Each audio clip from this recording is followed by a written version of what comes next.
Last night, as we embarked on the 30-mile drive to the funeral home to say our final goodbyes to my dear friend Carlene, a heavy sadness settled over me.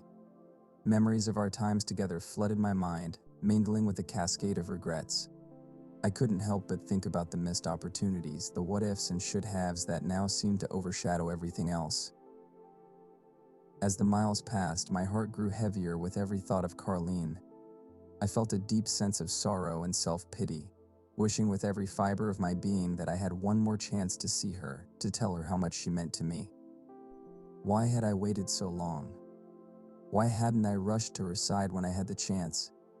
These questions gnawed at me, each one a reminder of the times I had let slip by without visiting, without showing her just how much I cared. The regret was almost unbearable. I replayed our last conversation over and over in my mind, wishing I had said more, done more. The road ahead blurred with unshed tears as I thought of all the moments I could have shared with her, all the support I could have offered, and all the love I could have shown. As we neared the funeral home, I tried to find some comfort in the memories of our friendship, hoping that somewhere, somehow, Carlene knew how much she was loved and missed. The journey to say goodbye was a somber one, filled with a mix of sorrow and cherished recollections, a final tribute to a dear friend whose absence left a void in my heart. I began to feel increasingly distant, as though I were drifting away to another time and place, wrapped in a dreamlike haze. My eyes brimmed with tears, and I struggled to pull myself together to regain my composure. Yet, despite my best efforts, I couldn't shake the feelings of awkwardness and shame that welled up inside me. The weight of my regrets was almost suffocating. The ride to Lansing was quiet, a silence thick with unspoken words and heavy hearts. Brian, ever perceptive, let me wrestle with my emotions in solitude. He knew that any attempt to console me might unleash a torrent of grief that neither of us was prepared to handle. A smart man, Brian understood the power of silent support. He recognized the importance of allowing me space to reflect on my memories and come to terms with my feelings in my own way. In the stillness of the car, I felt a strange comfort in Brian's presence. His quiet strength provided a safe haven, a silent acknowledgement of my pain without the need for words.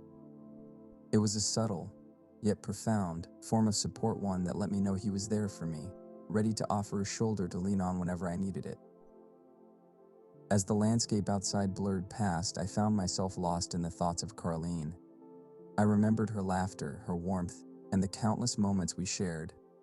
Each memory was a bittersweet reminder of what I had lost and what I still held dear. The silence of the drive gave me the space to honor those memories, to feel the full weight of my grief, and to begin the slow, painful process of saying goodbye.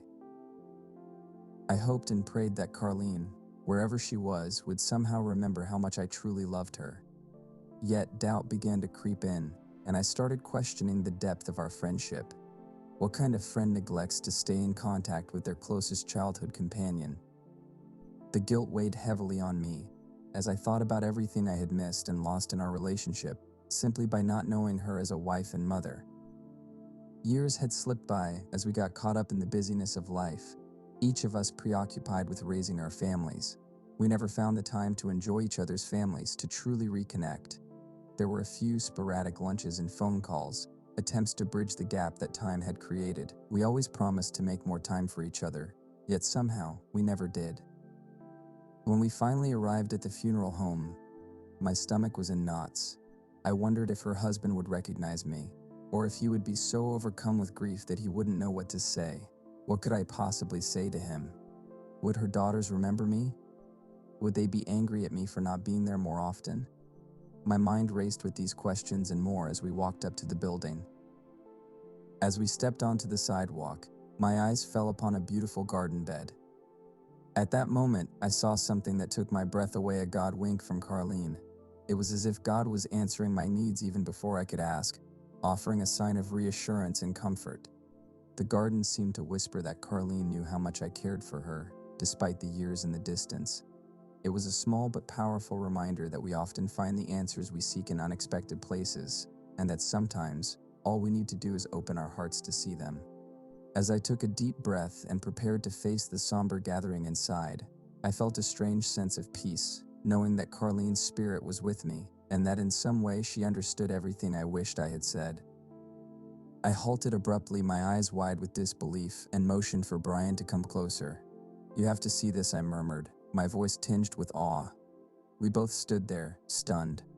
It was November 4th, a time when chrysanthemums were in full bloom and summer flowers like daisies have long since withered away. Yet, defying all expectations, a single daisy stood tall, its petals bright and cheerful against the autumn backdrop. We gazed at it in wonder, this unlikely survivor. It seemed to be a subtle but powerful symbol of our enduring friendship and love. Despite the changing seasons and the passage of time, this daisy had found a way to thrive, just as our bond had endured life's ups and downs.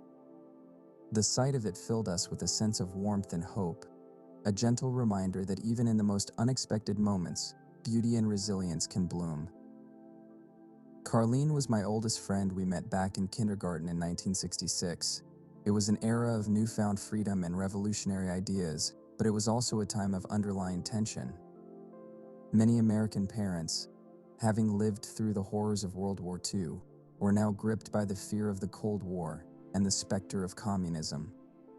Television was a fresh addition to households across the nation, and with it came commercials designed to address these fears, using the image of a daisy to tug at the hearts and minds of the public. Perhaps due to this mass media influence, daisies became incredibly popular in the 60s, and they quickly became my favorite flower too. I vividly recall our childhood games, playing catch him, kiss him, picking daisies, and singing the timeless rhyme, pulling off each petal while chanting, "He loves me, he loves me." Not by the time we reached third grade, Carlene and I were inseparable best friends. We navigated many of life's early milestones together, losing our first teeth, joining the Brownies and Girl Scouts, experiencing our first crushes, going on Girl Scout camping trips, embarking on youth trips, and being the first among our friends to own music records. We even attended our first rock and roll concert together, a thrilling Bob Seger performance. One of our most profound shared experiences happened at a youth camp when we were around 10 or 11 years old. It was there that we encountered Jesus for the first time, a moment that added a deep spiritual layer to our bond. Growing up with Carlene, every memory is infused with the innocence and joy of those early days, and the daisy remains a cherished symbol of our enduring friendship. I used to envision Carlene and I embarking on grand adventures in a bustling city, becoming the Laverne and Shirley of our generation. Yet, fate had other plans. It was Carlene who introduced me to Brian, and from that moment my life took a different trajectory. Brian became a constant presence, following me wherever I went, his unwavering devotion both endearing and overwhelming. There were times when I found myself questioning Carlene's decision to introduce us. What had she done? But deep down I knew she had acted out of love and intuition. Carlene had always been the compass guiding me through life's twists and turns. She understood me better than I understood myself, and in her wisdom she had steered me towards a path that would ultimately shape my future in ways I could never have imagined. As Brian and I grew closer, Carlene and I naturally drifted apart. Though we always promised to stand by each other as maids of honor at our weddings, our lives took divergent paths during high school. While Carlene found solace in a new circle of friends, old classmates who reveled in carefree youth, I found stability and responsibility in my relationship with Brian. However, despite the growing distance, Carlene remained a steadfast presence in my life, especially when unexpected challenges arose. When I discovered I was pregnant during my junior year of high school, life suddenly became overwhelming. Yet Carlene stood by my side, offering unwavering support. She organized a heartfelt baby shower and later a bridal shower, demonstrating her loyalty and love. Brian and I eventually tied the knot shortly after high school, with Carlene by my side as my maid of honor. She helped me with every detail of the wedding, from planning to selecting flowers. I'll never forget the sight of her walking